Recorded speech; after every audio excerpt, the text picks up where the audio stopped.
सोनमी अपना मर्दा के मुँहले बिया, सोनमी अपना मर्दा के मुँहले बिया, हनीमून पर ले जाके खुना कैले बिया, हनीमून पर ले जाके खुना कैले बिया।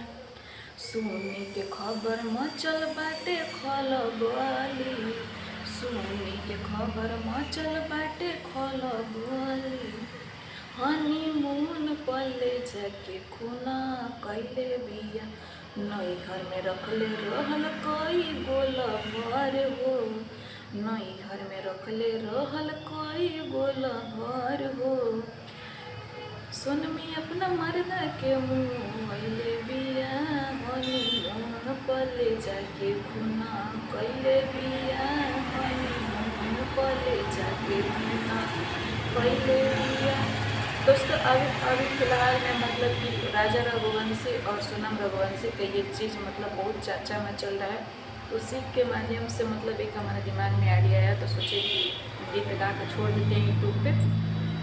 क्योंकि दोस्तों किसी का बेटा, किसी का भाई, किसी का दामाद इस दुनिया में नहीं है। बताइए कैसी लड़की है जो अपने ही आदमी को कटवा दी है, हनीमून पे ले जाकर पहले से प्लान बनाई थी तभी तो।